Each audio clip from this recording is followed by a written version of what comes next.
money is completely fictitious. It's basically the credit between people. When you look at the definition of money that way, which is really the way central bankers look at money, they just don't talk about it that way. They don't care about money. They care about the power that money generates. They care about the flow. And Bitcoin is stock. So they hate that. The G7 nations will start to adopt it, not to sell their gold. Like Sell gold, buy Bitcoin. Shut up, Michael.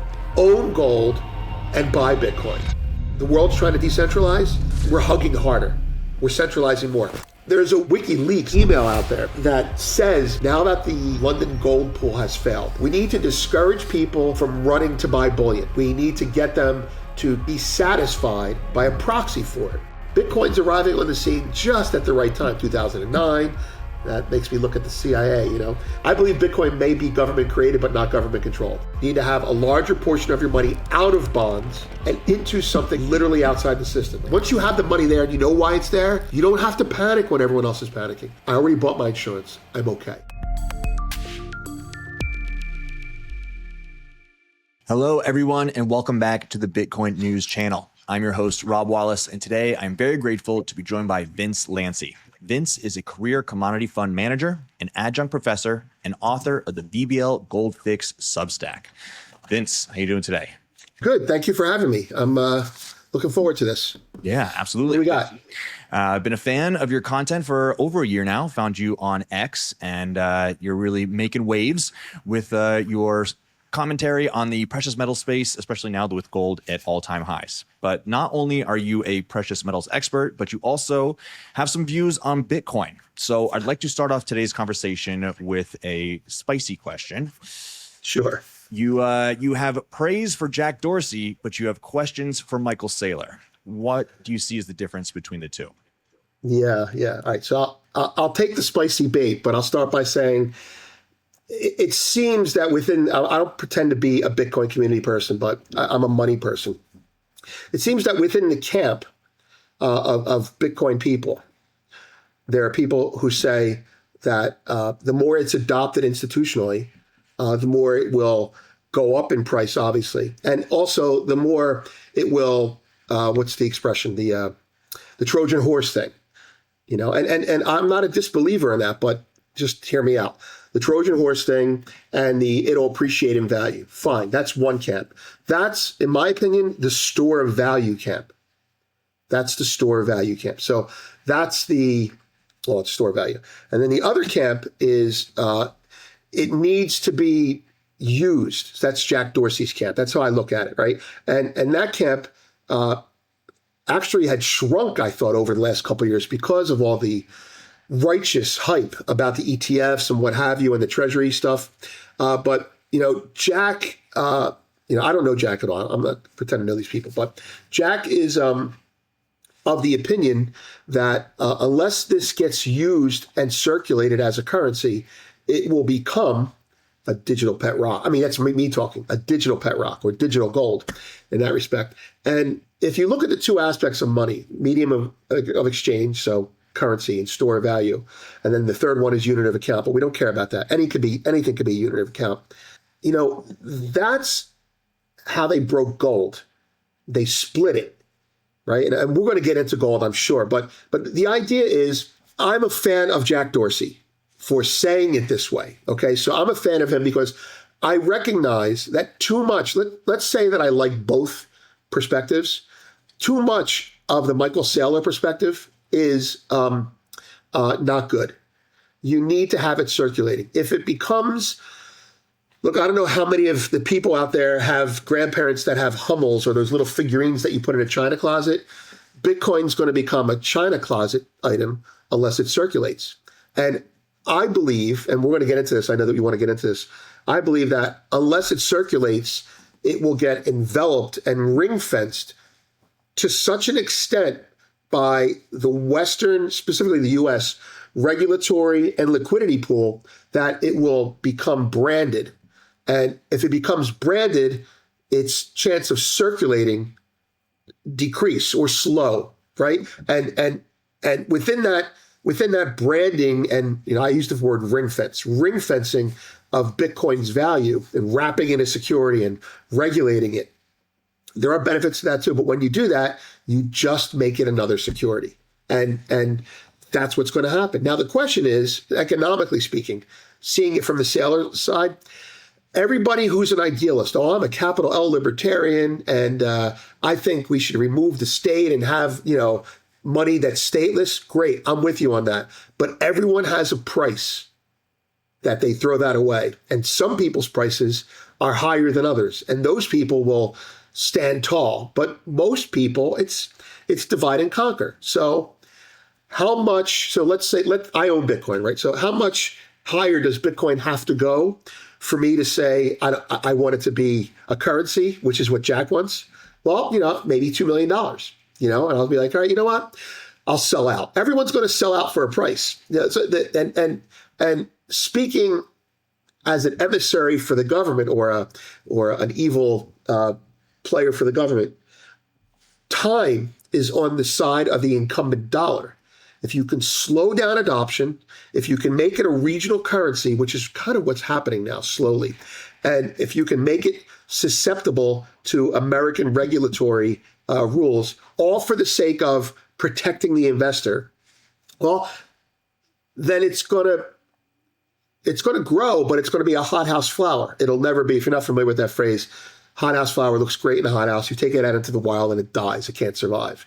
And so I think that's a risk for buying into the sailor thing too much. And be pointed and clear about this.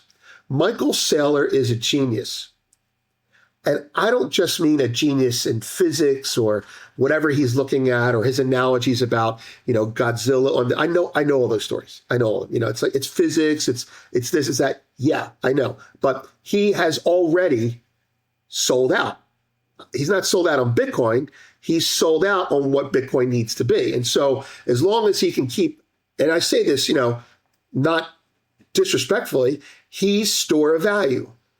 And look, we all act in our own interest, and there's a Venn diagram, and the store of value diagram makes his company bigger. He has goals. He has goals. He's got scores to settle with the world after his prior troubles, and I can empathize with that.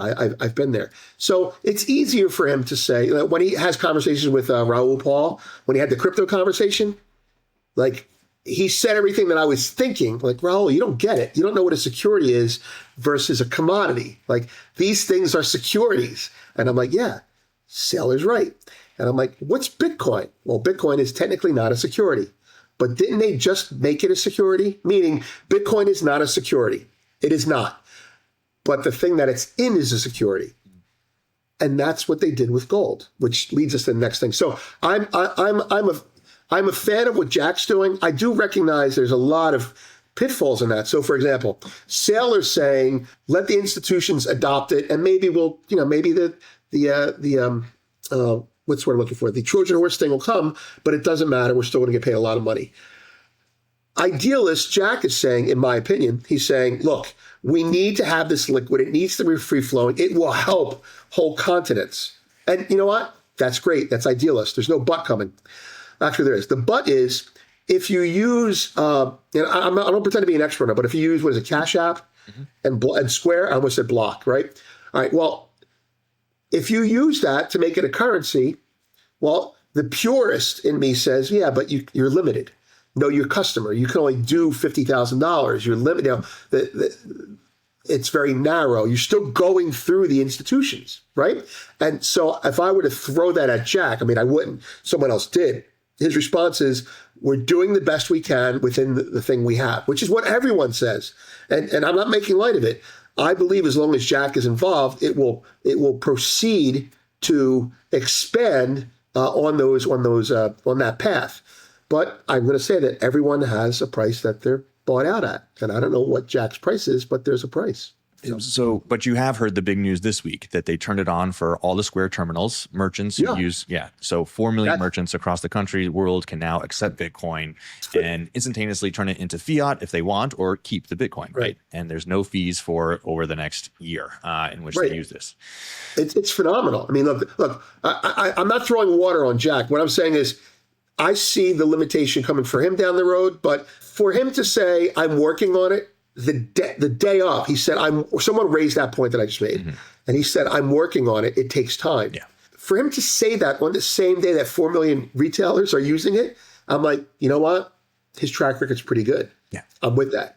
So I'm not doubting him. His credit is good with me in that respect. So yeah, that's the path. And I obviously think, well, we'll talk about Bitcoin's future, at least from an old gold person's point of view, I'm sure at some point, but I think Bitcoin has to survive to win. Yeah. That's all it has to do. It has to survive to win on a long enough timeline. And so you've been in the precious metal space for over 30 years. You know what a real commodity is. What was the light bulb moment in which you realized Bitcoin is actually a commodity? Well, in 2017, I was doing interviews on gold versus Bitcoin with Daniela Campbell back then, and I saw a relationship as a trader first, and then I started to just study. You know, you buy a little bit, you study, you understand it. I saw Bitcoin as a competitor with gold. Period, straight up. Understanding more than gold is a shiny rock. Understanding, you know, I'm a money person, not a gold person. I mean, I'm a gold person. Let's be clear about that. But that's because I know where it's going. I know where it has to be used. And you go through the definitions of money, and I went, yeah, this does tick all the boxes. And I went, you know, and when you look at the definition of money from, say, the old school chartalist point of view, which people don't use that word anymore, but basically it's money is completely fictitious. And therefore, it's basically the credit between people. And therefore, all you need is something like Bitcoin. And when you look at the definition of money that way, which is really the way central bankers look at money, they just don't talk about it that way. They don't think gold is money. They think a unit of account is money. They don't care about money. They care about the power that money generates. They care about the flow. Their flow, you know, and Bitcoin is stock. So they hate that. They hate that. But to stay closer to the point, being a historian and a student of what has been done over the decades to keep gold in line, as a victim, as a witness, an expert witness in manipulation, as a perpetrator of getting out of problems the way these people do that, as an independent person, and a deep student of the market structure, I think people call that plumbing these days, of the plumbing that gold operates in, I started to see the behavior going all the way back to the first rules that they were trying to put in for Bitcoin in 2021, 2022. I wrote 4 pieces on it from a legal perspective, and not that I'm a lawyer, but I can pretend to be one. And I said, "Oh shit, the path. I'm sorry, the what's it called? The roadmap, the game plan. The game plan for Bitcoin is the game plan for gold." Mm-hmm. And what they did with gold, they're doing with Bitcoin.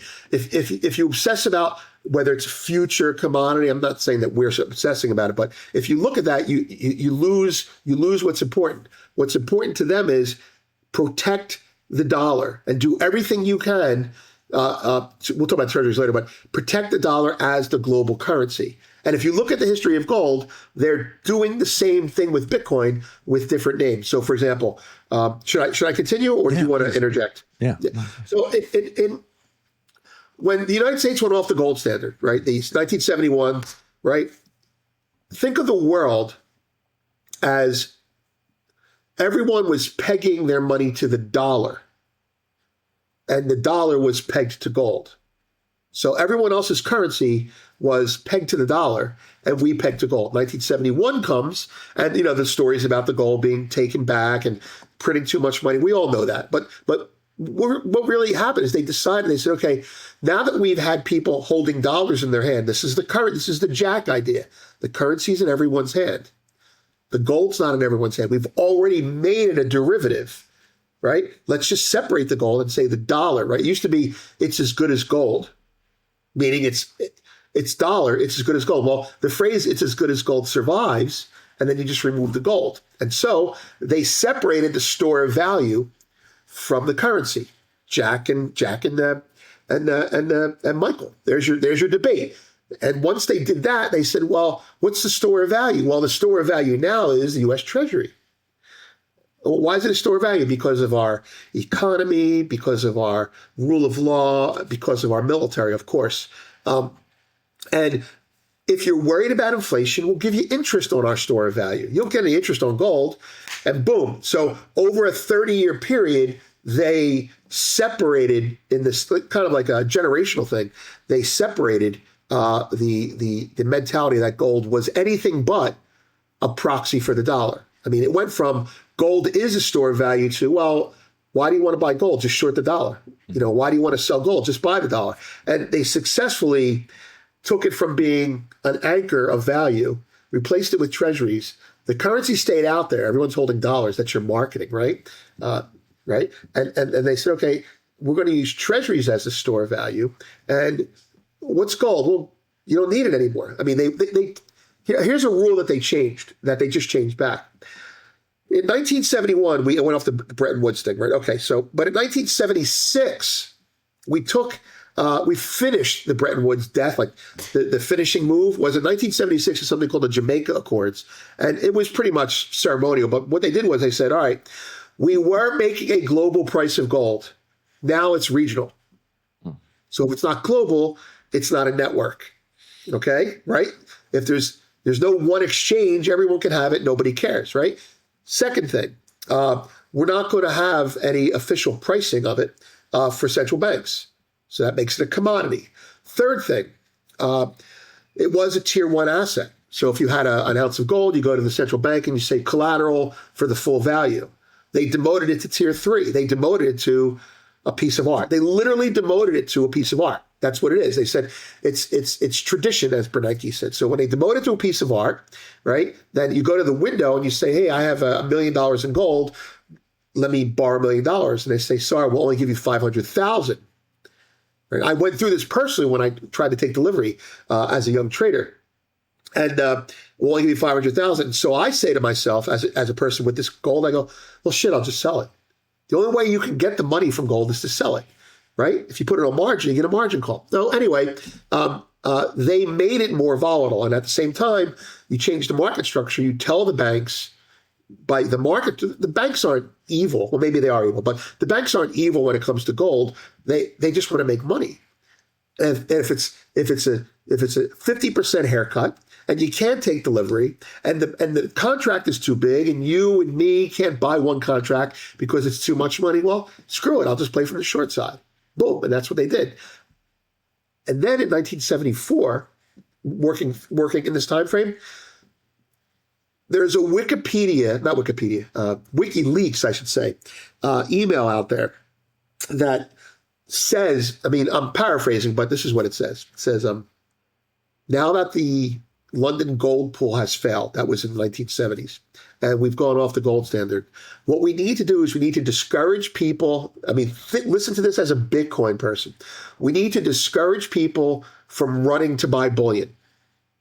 We need to get them to be satisfied by a proxy for it, and that proxy would be futures. In 1974, they listed futures. They didn't have ETFs. They didn't have all the stuff that's going on now. They listed futures. That's the tool they had. And what they did was you put the futures on a screen. That's the price. You broadcast it. People say, I want to buy gold. And they start changing. They start saying, well, the convenience doesn't really matter. Neo-Keynesianism takes hold. Neoliberalism takes hold. And little by little, people say, well, I'll just buy the gold on the exchange.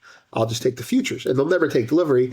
And so little by little, you make the gold you make it a security, not an asset. And it worked. Because at the same time, whole economies were going in this mode. Financialization, which is globalization, means fluidity of money. I got to have my money overnight. It's got to be immediate, right? Well, you can't do immediate with gold. And so, I mean, and there are good things for that because the speed of the economy is better, which is what Bitcoin is holding itself out to do. So we fixed that. But what they've done that with Bitcoin. They're like, okay, I'm assuming that Bitcoin is not government controlled. Okay, people in my community think that it is, and you know what? It may be. I believe Bitcoin may be government created, but not government controlled. That's what I think. There you go. I think it's something that got out in the wild, and they're like, all right, well, let's see how it goes. Kind of like a virus, and it took off. So anyway, whatever. That's my opinion. I'm in the middle. So the Bitcoin they look at it and they say, I mean, isn't this what they do with everything? Or anyone does anything? We're the incumbent. We have the dollar. Everyone's got dollars. Fine. We're in control. We can afford to lay back and see how it goes. We can make mistakes because we're number one. We're not, that's the challenger. And so then it gets a little bit big and they start to pay attention to it, right? And for whatever reason, they say, all right, let's try and kill it. And you see that, there's things that we have seen and things that we haven't seen to try and kill it. Well, if you can't kill it, let's, fund it, right? Let's demonize it. They did that with gold. Gold is only the tool of criminals. Gold is only what are you talking about? The countries use it to circumvent rules. They're the criminals. And then so it goes from hating it. What's the cliche? The hierarchy. It goes from trying to kill it, demonize it, and then you end up accepting it. Well, in between demonizing it and accepting it or acquiescing to it, there's what the U.S. is so good at, and that is smothering it, co-opting it.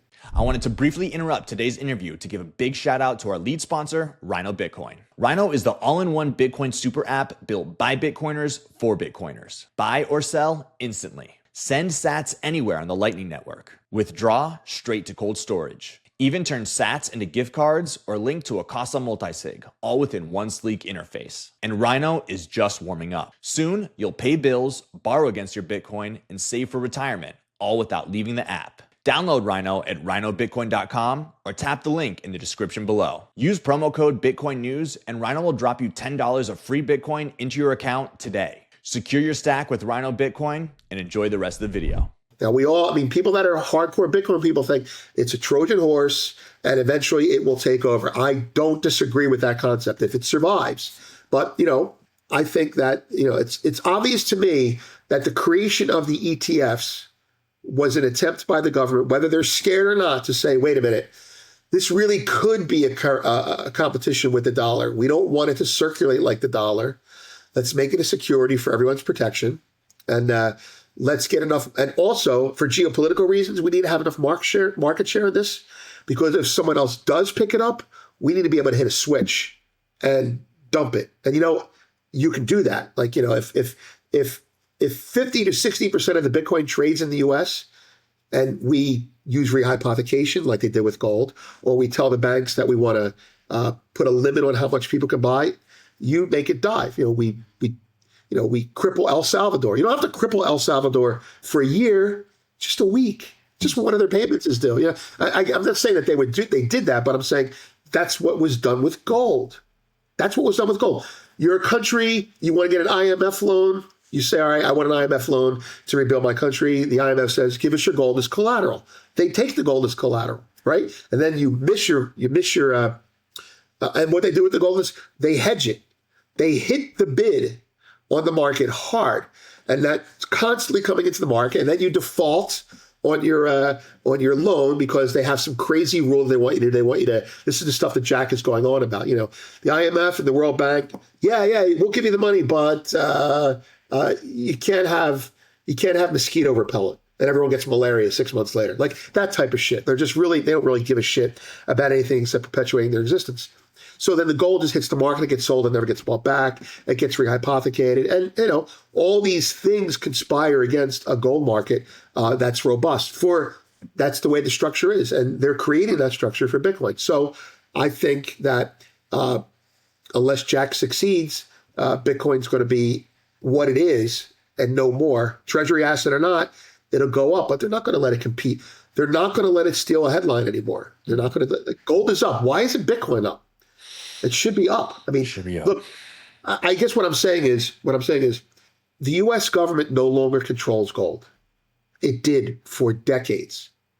Because the other big player, China, is now on the field buying it, and because no longer is essential, like they're using the U.S. rules against the U.S. It's a global asset. Well, hey, U.S., China, do you care if we buy gold? No, gold's a pet rock. Do whatever you want with it. Okay.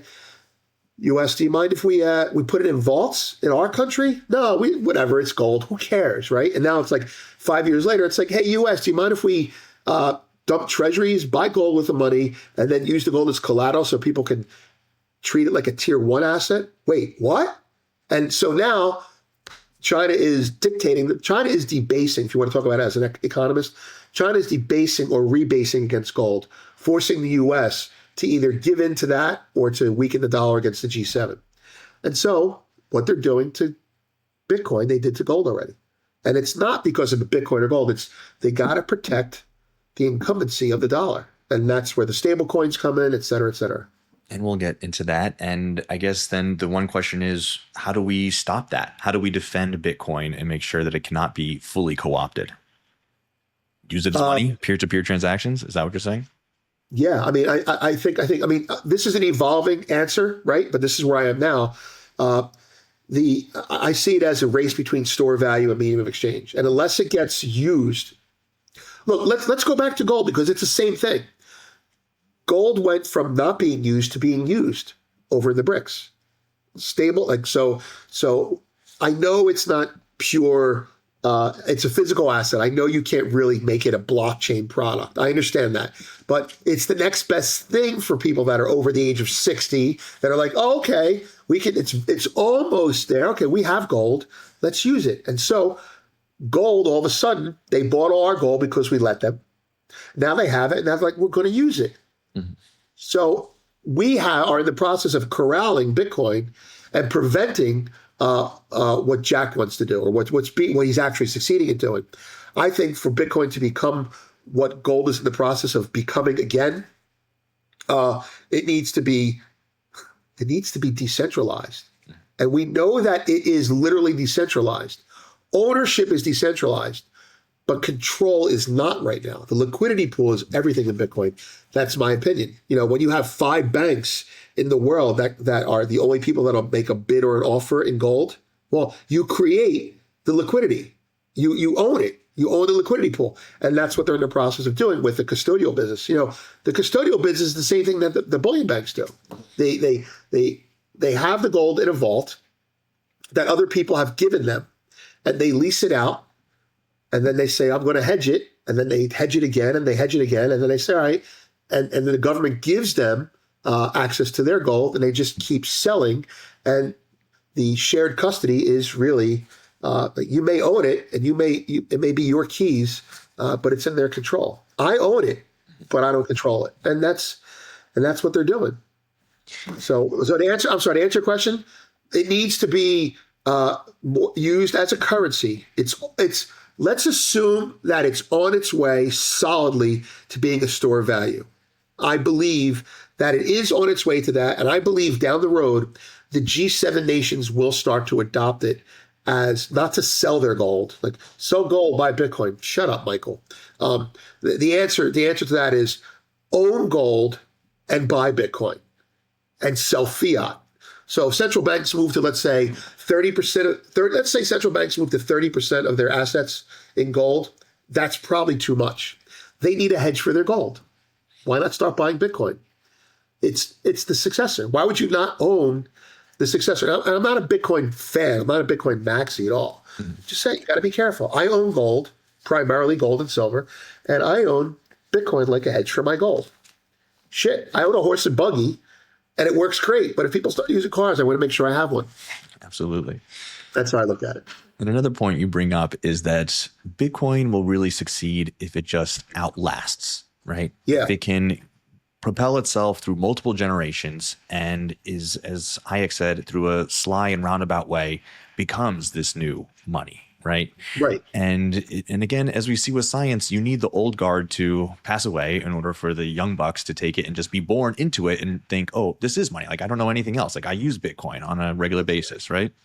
That's right. That's right. I believe that, first of all, I say Bitcoin if it survives. I'm paraphrasing Zoltan Pozsar. What he was saying is if it survives regulation, if it survives being made into an ETF, it'll be a store of value, it'll be an asset. So that's what I mean by that. Do I also mean that it could be unlocked? Yeah, of course I do. And I will say this. All my gold people are probably like, oh, shut up, Vince. But no, the reason that I'm very skeptical of Bitcoin is that anything that's made by man can be destroyed by man. That's how I look at it. Now, they're already synthesizing gold. I get it. But takes $1 trillion to synthesize $1 trillion of gold. It's not there yet, And so I believe that there is that risk, and I'm not throwing water on it. I own it, and I say that because well, the successor, there will be a successor to gold. Okay, but gold is the model for Bitcoin in every way. Gold, it lasted, it survived. People forgot about it. They hated it. Bitcoin's arriving on the scene just at the right time, 2009. That makes me look at the CIA, 2009. And now it's here during the first inflation spike since then. Raises awareness. Like Bitcoin's rally is why people started looking at gold again. People my age and older are like, what's this Bitcoin? Oh, that sounds cool, but no, let's go buy some gold. It's probably helped gold out. People made awareness of it again. But I guess what I'm trying to say is that survives means that if it survives like gold did, and there's no successor to it, there's no new improved Bitcoin. People with Bitcoin Cash will tell you that, or what have you. All it needs is a crisis. Because, to your point, generationally, if it survives, you need people to die. You just do. 20 years go by, and Bitcoin is still out there, and everyone's got one. Not one. Everyone's got a couple sats. Everyone's got it. Oh, yeah, I got a couple of those, right? Well, and then there's a Mr. Robot moment, where everything gets shut down. And so what can we use in the meantime? The substitution becomes the rule in a crisis. And I think that's what we need. When there's a crisis is the only time people in anything will change habits. I need to be prodded out of my complacency. And so either, to your point, they need to die, meaning me, right? Well, older than me, I don't need to die. I'm Gen X, I'm not a boomer. But pretty much. They need to die, or you need a crisis. And that's that. I think until that happens, we're going to be there every step of the way, slowly peeling off maxis and bribing them with profits. So, yeah.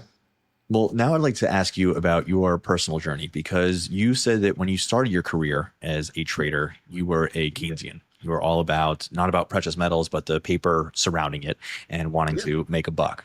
But it was through this process of trading and learning the markets, you realized just how scary this beast is, right? And so was there any point in which you thought that America might have hyperinflation before this, or that we are really on the precipice? Yeah, every time I put on that tinfoil hat of hyperinflation, and believe me, tinfoil hats are appropriate to have now. But in my younger days, when I was conflicted, so I was a derivatives trader. So by definition, even though I'm trading gold, I'm looking at gold and saying, I don't care what it is, I'm trading derivatives on it. All I care about is supply and demand, and the pricing, and the volatility, and the skew, and the kurtosis, and all that stuff that I used to test and design models for the firm that I worked at as well. So I was completely neo-Keynesian, watching West Wing, that type of stuff, just to give you an idea of how that mindset works. If I voted, I would have voted for Obama, probably back then. And during those, I was surrounded on the trading pit, right? This is the trading pit, right? I was a derivatives trader trained in oil, gold, silver, coffee, cocoa, everything, right? And I just got assigned gold. And I was surrounded by gold bugs, and they were constantly saying hyperinflation. And I always had the right answer. That'll never happen. It'll never happen not because I had faith in the government, because we could export our inflation. They would have it before we would because of the dollar, global reserve currency status. And I would fight them off all the time. And I'd be like, yeah, and I'd win and I'd be right. And even when I didn't win, I would go to one of my mentors who was like the king of neo-Keynesians. He was a trader who ran the Global Sachs Commodity Index desk at the time. And I would say, why can't when you have doubts, you go to your mentor. Why can't hyperinflation happen? These guys are really laid into me today. You think, well, you can't have it because of this. I'm like, okay, fine. And like one of the things he said to me, and I'll share, and I think that you're really financially literate Bitcoin people will get this. I said, why can't, at the time gold was rallying, and I said, Silver's going to go up because gold's rallying. They're both precious, right? Store of value, hyperinflation. I go, I'm going to buy silver. And he said to me, it's a great lesson because you can see this in Bitcoin too. He goes, if someone buys silver and makes silver money, I will destroy their economy. I'm like, what do you mean? Because if silver goes backwardated because it's used industrially, it's not money anymore. Money has to be in contango, right? Money has to be, this is money. Money plus opportunity cost equals money. Money is money. It's nothing else. It can't be used. So he's like, he would say to me, I pray they make silver money again. I will take down a whole country. Like, he was a really big player. And so when he said that, I went, oh, shit. This neo-Keynesian shit doesn't work for everything. And I started to learn about the commodities itself. So you end up learning the plumbing.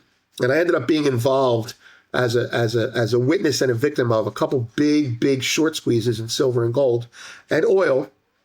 It made me curious as to what goes on behind the scenes. And so I started studying how manipulation occurs. You have to learn it because you're in it. I was an expert witness behind the scenes on one of the gold manipulation cases. And when Bitcoin came along, I said, well, this is the plumbing outside of the plumbing.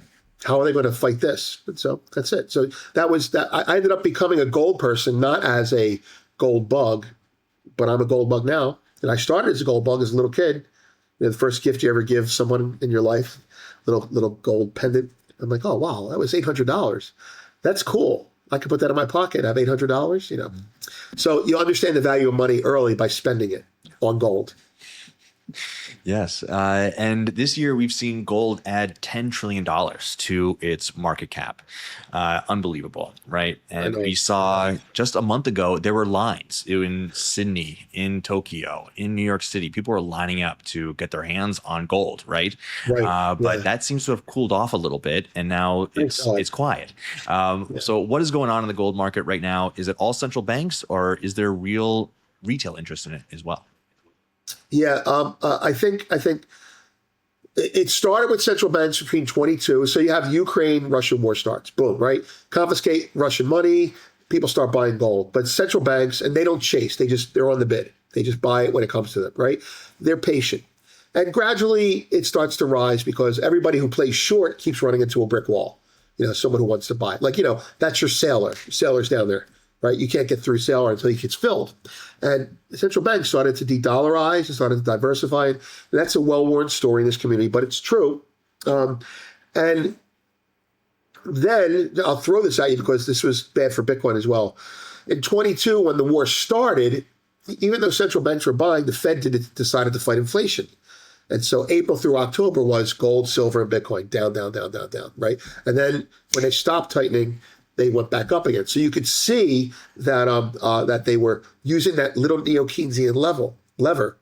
But little by little, the floor kept being raised. And China did a couple things beyond the central bank thing. And we have savings accounts and checking accounts, and we can just basically transfer the money from a checking account to our stock account, right? You go right into your stock account. Can't do that in China. But 2 years ago, they linked your checking account, your savings account, to a gold bullion account. So you have extra money laying around. You hit a button like you're buying stock and you're buying bullion. Now, are you getting the bullion? Well, who cares? I mean, the point is it's not going into something else. And China's getting what they want. And so little by little, they liberalized gold. They took gold public. They said to 1 billion people, buy gold. I mean, this is a command economy. Buy gold. Why? And it was easy. You don't want to buy dollars anymore. We're not going to use dollars anymore. National pride. They started going with that. It started working. The Chinese do not trust their government, like anyone does, but, they've had revolutions. And so it took them the time to get them back. So they went from buying gold and hiding it in their mattress to buying gold online. I mean, I'm literally saying, and having it delivered to them, right? To buying gold online and not having it delivered to them. See the convenience? That's what they're doing with Bitcoin, right? To buying gold and saying, well, can I buy it on margin? And now they're buying ETFs, right? So there's less jewelry, but if you look at the math, there's less jewelry buying and more into ETF buying. They're basically taking it from physical, like Bitcoin, to an asset class, like an ETF. Same idea. So they start creating this demand domestically and urgency, and they're raising the floor, and they're telling their insurance companies, you can create insurance products that are using gold, just like we have insurance products for stocks. We didn't always have those, you know. Reagan in the 80s said insurance companies can now hold stocks to give variable life, things like that. Well, they're doing it with gold now, and it's working. So the floor just keeps raising. And this is what's happened in the last year. Your question is like, is it only central banks? This is what happened in the last year. 3 things happened. They're all related. I'm not sure where the chicken and egg thing is, but bullion banks started to recommend gold. That's probably because they covered all their shorts. At least most of them did. Number one. Number two, inflation stayed in our mindset as an awareness because we had inflation, because we never got it back to 2%. And you had a generation of neo-Keynesians that are like, why is stuff going up in price? Like they started to understand that, right? And you had a Bitcoin ETF. And so Bitcoin's, gold has no marketing, right? I mean, why would you, right? There's no IPO, right? But Bitcoin has people saying, buy it for sale. There are companies out there with marketing programs, buy it because of inflation. We just went, and it's a great program and it worked. And Saylor's talking about that too. Fiat, I mean, he's a one-man, evangelical show, and it has worked for years. He gets accepted. He's a bridge from DeFi to TradFi. And what happened is you started to see a falter in the Wall Street TradFi narratives. So you have this, inflation is now on my radar. It's like a little periphery, right? You had the bank defaults, SVB, right? On my periphery. You have people talking about the debt again, and I see the price of things going up. That's why they care about the price of gas, by the way, because you see the price of gas at a gas station. So if you get that down, we'll worry about eggs when they go up. We'll give them stimulus checks. But anyway, so coming back to the point is everyone's been sensitized to it, and the AI narrative, which is stablecoin related as well, and I know we'll talk about that. The AI Mag 7 tech narrative, which is all related, starts to falter a little bit. And it's faltering because of multiple reasons. There's the new one, the current one is, guess what? We're over promising and we're borrowing too much money to do it. That's a problem. Oracle, boom, in the shitter, right?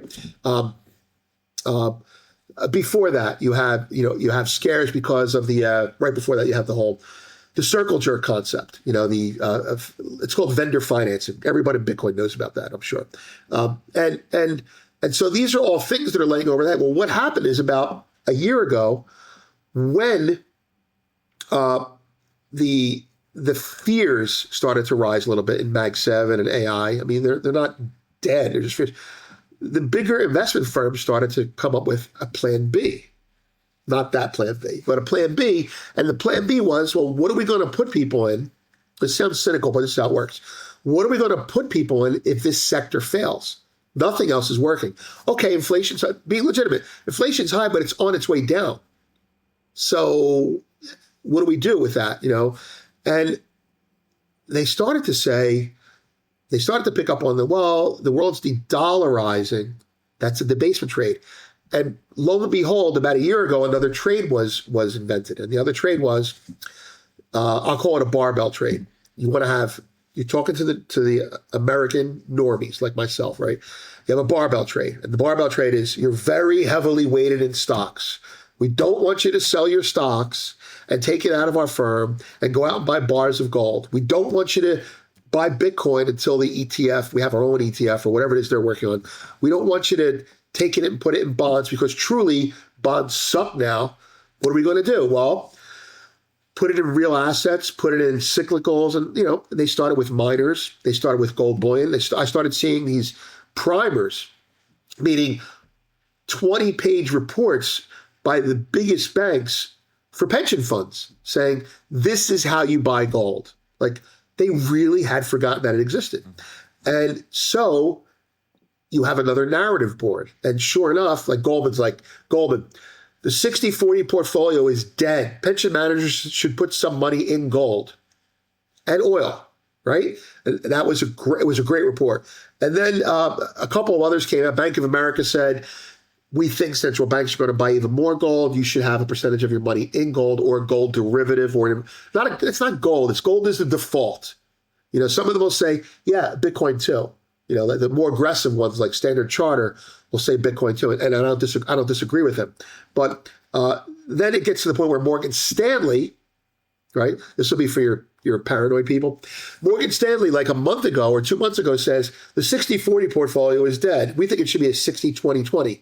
60 stocks, 20% bonds, and 20% gold. And everybody went apeshit over that. And the ETF people started buying more. Americans started going, oh, have some stocks and have some hedge against stocks. They started selling their bonds and selling some stocks and putting it into gold. So now you have this double narrative out there. AI stocks go up or gold goes up. AI stocks go up and gold goes down. So they're a hedge. All of a sudden, the prophecy becomes self-fulfilling. And I think when when that generation dies, your next generation is going to say, well, why not Bitcoin? And that's what's going to happen. So that's the situation where I think you now have Wall Street openly talking about the debasement narrative as their substitute. What's going to come along next? I don't know, but that's it. So we've got China pushing its citizens towards gold. We've got Wall Street pushing their clients towards gold. But we've got the United States government who says, hey, we've got these treasuries. These used to run the world. We still want to sell these. Hey, don't forget about this. So what's their answer?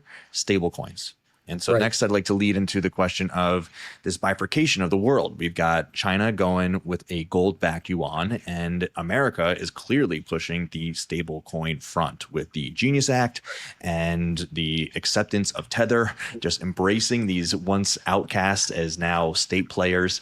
And you've said it yourself, Tether is now a sovereign entity that is working on behalf of the U.S. government, it seems. Right. I mean, that's a little paranoid, but that's how I look at it. The world, where do I start with this? So deglobalization, I use the word mercantilism a lot because it still fits. I can't believe it still fits, but it does. But the East and West are having a divorce, and that divorce is a divorce from going from, I think at some point the U.S. said we can't fight multipolarity. We can't fight a decentralization. And so the dollar will no longer be a store of value. There's a risk of treasuries no longer being a store of value, but we want to keep it as a currency. So look at the treasury as the put, the insurance, the put option. That's your safety option, right? So the treasury has been, let's put our money in treasuries forever. And now that's no longer working. People no longer trust treasuries because of China, because of Russia. And now they're going to put more and more. You don't need to have everyone in gold. Just enough people are in it. And they all happen to be on the opposite side of this wall, this bifurcation. And the wall, one of my mutuals said it, E.F. Bullion, good guy. He said, I kept saying Cold War II, Cold War II, Cold War II. And he said, yeah, it's an iron financial curtain. And it's almost like there's two monies. There's gold back yuan. It's not literally back with the yuan yet, but it's gold convertible, so it's soft. It's like a soft peg. It's becoming a soft peg. And on the west side of the wall, just looking at the U.S., it's like, well, treasuries are no longer. We can't sell treasuries as a safe haven. I'm very, very committed to this opinion. So you could shoot me down afterwards, or other people could shoot me down. The U.S. said we can no longer be the store of value, but we have the dollars out there. That's the currency. That's the medium of exchange, right? We got Bitcoin under wraps. Everyone's got dollars out there, and now they're going to start using yuan, and they're going to start using gold for their store value. How do we make sure they don't sell treasuries or buy more? Well, you take the treasury as a store of value and you say it's no longer the store of value, it's the entrepreneurial upside. So you want to own gold? You don't think treasuries are safe enough? That's fine. But we're American, we're innovative, and we're going to do shit. We're going to go to Mars after going to the moon. And so you go to the Saudis. I mean, I'm saying this like it's probably literally what happened. Trump goes to the Saudis and starts cutting bilateral deals. The Saudis, Korea, and he says to them, listen, I know you're selling treasuries. I know you're keeping a lot more money in gold right now. Don't sell anymore. Here's why. You can put your treasuries in a stable coin. I know I'm butchering how this works, but put your treasuries in a stable coin, and you can use the stable coin to do what's called FDI, foreign direct investment in the US. No one will buy our treasuries anymore. Think about it in a black and white term. If no one will buy our treasuries anymore, and the US literally needs foreign direct money to stay in our country, give them the upside. Buy our factories. That's what FDI is. So if the US borrows, let's say, $1 trillion, and all that $1 trillion is in treasuries, and now it wants to sell those treasuries, well, if that $1 trillion leaves, we can't function because we work off that debt. That debt keeps us running. So you say to them, all right, don't sell your treasuries. Put them in this thing called a stable coin, and then use the stable coin without selling it, without selling your treasuries, as collateral to buy a piece of this company. Well, what company should we buy? We'll tell you because we're going to buy them too. And that's how it happens. You give sovereign entities, you say to them, fine, you want to be China for safety? Be us for upside. They're going nowhere. Gold is a pet rock. China will be a pet rock. We're where you want to be. And so you give them another option. And the result is stable coins is part of a basket's the wrong word, is a part of a constellation of things we're doing to preserve the dollar. So, and when I say dollar, I mean treasuries as well. Stop the selling of treasuries. If they're going to pull their money out of treasuries, fine. At least slow it down and have them invest and give them upside, right? And, we'll use gold if we have to.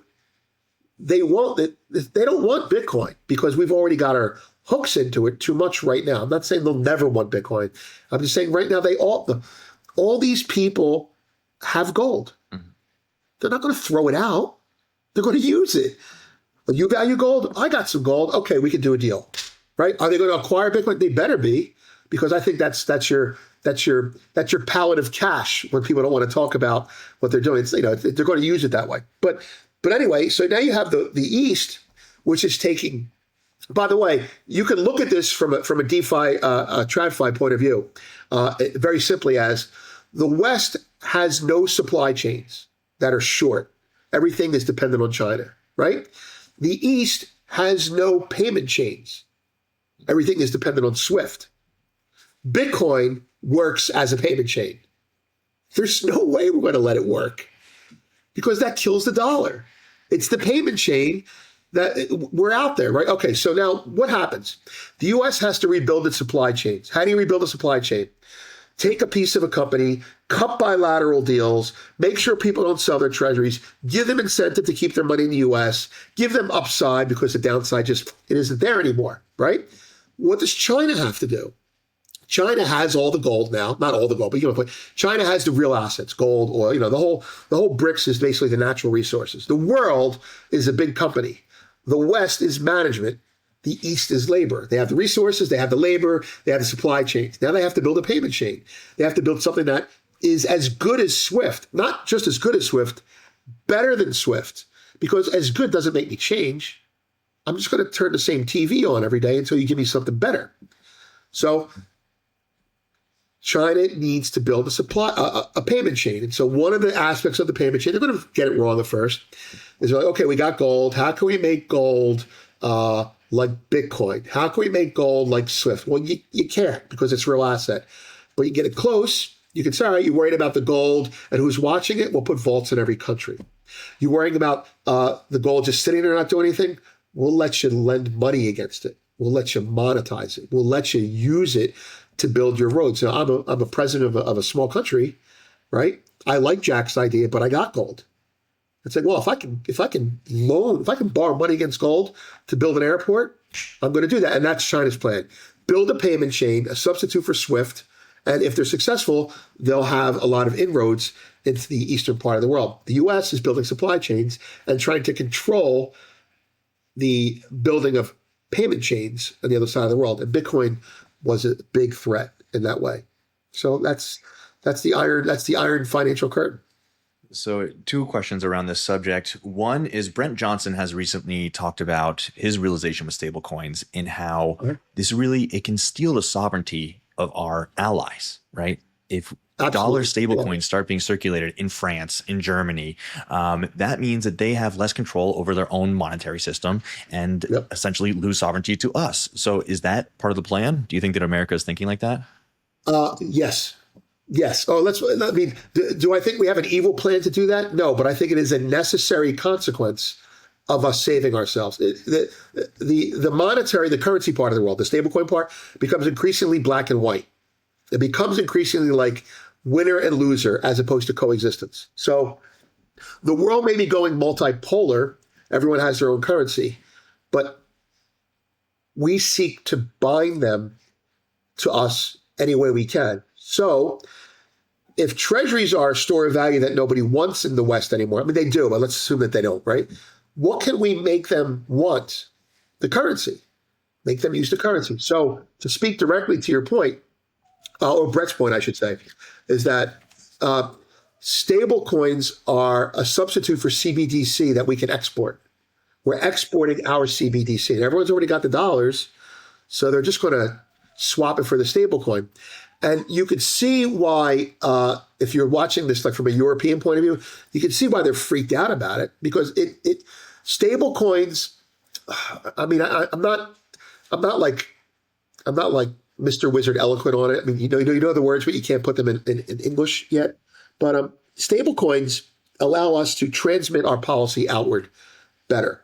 So whatever your currency is, that's fine. But people will. It's like, your currency is gold, but everyone has silver, so they're going to use it. So your currency is whatever this is, CBDC or your own currency, but everyone has stable coins, so they're going to use it. So, I mean, to back up a little bit, the euro dollar system is a curse and a blessing for the U.S. So the euro dollar system is the basis for the milkshake concept, and he's right. That's true. But the euro dollar system, if you want to look at it in terms of the world's trying to decentralize, we're hugging harder. We're centralizing more. The banks control the Eurodollar system as intermediaries. And the U.S. went, wait a minute. If we eliminate the banks, we can be the intermediary. We can charge for the ATM. So get rid of the banks, get rid of the Eurodollar, and put them in stable coins controlled by the Fed. It becomes a tremendous transmission vehicle. And it's why Europe is anti-stablecoin and pro-CBDC. But they're going to lose. I mean, maybe that's an arrogant American talking. I'm sure it is. They're going to lose because everyone's got dollars. Mm-hmm. They're going to lose because gold lost. You follow me? They're going to lose because gold lost. That's what I think. I mean, will there be a coexistence? Will there be compromises? Yeah, but they're going to lose. They're going to. I mean, unless stablecoins blow up, unless something happens, we're going to. When a country, I think Brett said this, but I want to elaborate on it because he's right. Someone said it might have been Brett. When a country needs to do something existentially, let's say that we're existentially fearful for the dollar. When a country needs to do something, it can't be seen as doing it to the detriment of its trade partners, because that's currency manipulation, that's trade war. So what it needs to do is, and you're hearing this, what it needs to do is it needs to get its domestic population into it. And when you get the domestic population into it, that gives you cover with the international community. That's what they want. They want stable coins. And so that's why you actually have all these people talking about stable coins. I'm pro them to the extent that they save my standard of living, but I understand what we're doing here. We're wrapping a turd and putting wrapping paper on a turd. But as a Saudi listening to Trump, I get that too. Oh yeah, treasuries do suck. I got gold. I don't need your treasuries anymore. That experiment sucks. Give me some upside. Well, we just invented cold fusion. Okay, I want to own a piece of that. I mean, let's face it. I mean, if you're an emerging market, most of the BRICS nations are natural resource nations, which means they don't have innovation genetically. They pull stuff out of the ground and sell it for money. As a business, what are they? They're cash flow. Pull it out of the ground, sell it, buy a Porsche. Pull it out of the ground, sell it, buy a Lamborghini, right? U.S., even though we're turning into a third world nation, U.S. and the West in general is innovative. You pull something out of the ground, you add value to it, you make more money in the value chain, you sell it to someone who doesn't have the brains or know-how or wealth to make it. And so that's why we win, and do I think what I'm saying is all those other countries, emerging markets that are growing in wealth, but don't have the technology or innovation yet, they're going to buy their finished goods from China, and they're going to use U.S. dollars, hopefully, right, to do that. So we're going to get people to they're going to buy finished goods from China. They're going to invest in the U.S.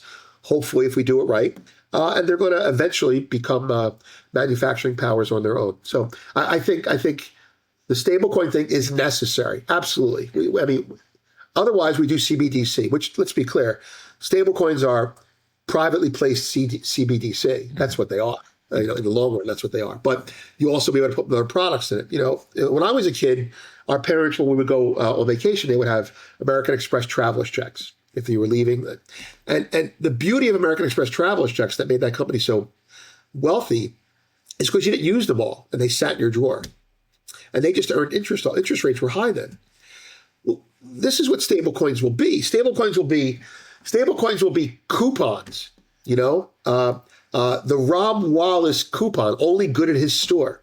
So I'm a bank, and I have a stablecoin that you can put into my gold product, right? I get all the old people, and you have a stablecoin that you can put into some Bitcoin lending derivative, and younger people. Oh yeah, I'll go for the upside. I'll take that risk. And so it becomes, my coupons are not accepted at your store. Your coupons are not accepted at my store. But if the government ever needs the information that our coupons have, all they do is press a button and it's theirs.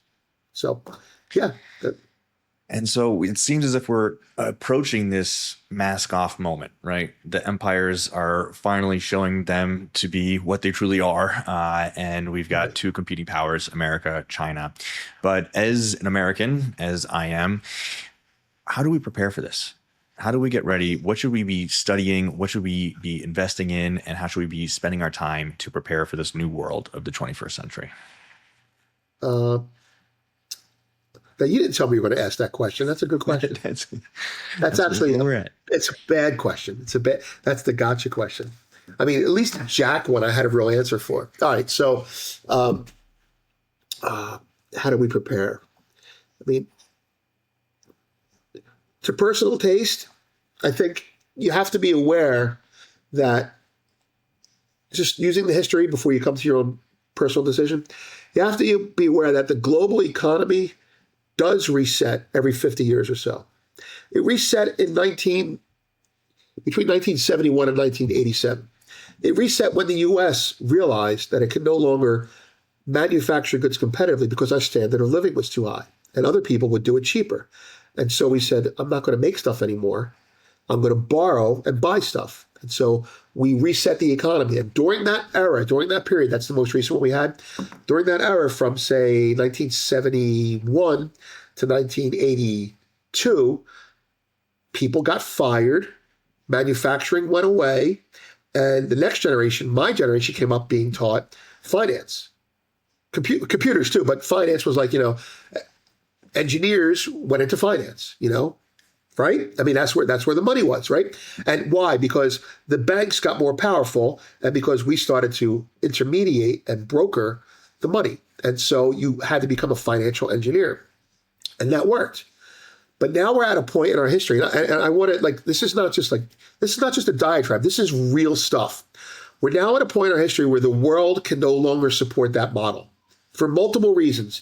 But the simplest reason, the accounting reason, is we have a lot of debt, and that debt allows us to buy things, and they invest in us, and we keep buying things, and that continues to work, and it allows us to keep our standard of living. But the labor side of the world said, you know what? This neo-Keynesian American dream that you promised us, we get it. And that's the reason for it. The neo-Keynesianism doesn't work in a natural resource economy. And so we want to do something different. And so, like in 1971, when we went off the gold standard, we're actually going back on a hard money standard. I don't know what it'll be, but it's going to be less derivative. It's going to be more cash on the barrelhead type of thing. And that's the stable coin, promise. We can have the best of both worlds. But now we're in the middle. The people thought the reset, we're in it. It's happening right now. And the reset is, this is why it has to happen. People will no longer loan us $1 trillion to buy our umbrellas at Costco and to live high on the hog. We want to keep living high on the hog. We want to keep living well. We need to have them give us their money for different reasons while we're retooling manufacturing. Yeah, chips. Yeah, this. Yeah, that. That's not going to happen overnight. The U.S. got crushed between 1975 and 1982 as we finally lowered rates, spent money to get the economy transitioned. We weren't even building anything. We were shutting down factories and giving them welfare as we transitioned the economy. And in 1979, all of capitalism in the Western Hemisphere said, you know what? Screw that. I'm not going to employ people to give them a raise so that I can have no profit margins. And so they fired people, but they couldn't because of unions. The economy started to crap out, and they said, I'm taking all my money out, and I'm going to put some of it in gold, and I'm going to put some of it in treasuries, because they were yielding like 12%.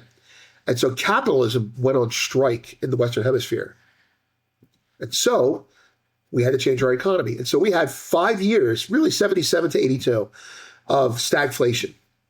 And it wiped out 3 family businesses in my family, 2 cousins and my father. And they had all little small shops, a bakery, a newsstand, a pasta store, classic inner city Italian-American stores. And that's happening again. So all the manufacturing guys that got fired in the 70s, well, those are insurance salesmen, stockbrokers, finance people, software people. Services are dead, and we need to make stuff again because, again, no one will lend us money anymore, which means we actually have to earn the money for our standard of living, which means we have to make something that they want and sell it to them competitively. So if we don't get our manufacturing done, we're screwed. So bringing that to the micro, it's going right from the secular to the micro. You have to own industries that will survive, that will excel in manufacturing. The government's going to subsidize them. The government's been subsidizing. The government's going to put money into it. Just like Biden put money into chips, Trump's going to put money into rare earths. You need to do that. You need to have a larger portion of your money out of bonds and into something that will hold its value literally outside the system. Am I going to say 20% of gold? I'm more than that. Let's put it that way. But that depends on who you are. Those are ridiculous things. Am I going to say you should have money in Bitcoin? Yeah. I think you should have a percentage of your money in Bitcoin, and 1/3 of that money in Bitcoin should not be in someone's custody. That's your fuck you money. You know what I mean? Like you need to do that. So I think you increasingly need to understand that when a global economy changes, it's like changing engines. Here's the analogy that really works. You're driving a car, your engine is failing, you have to swap engines while it's moving. That's what you're doing. Or maybe it's the carburetor, whatever. But the car's going to slow down, but you can't let it stop. And that's what we're doing right now. And I think China and the US, and to a lesser extent, Russia and Europe are involved in this changeover of swapping engines. And so you have to have money out of the system, but you don't abandon the system. You may as well just not be American. Because, 79 and 80, people were like, it's all ending. And, that was like the beginning of the end. And if it all ends, you've got bigger problems than that, So I think you have to have understand why you have a piece of your money outside of the system, whether it be gold or silver or Bitcoin or all 3, I think, if you're smart. And know that that's why you have it there, and you'll never have to panic when shit does hit the fan. But, the common sense rule for any human being who's working used to be have 3 months of cash on hand.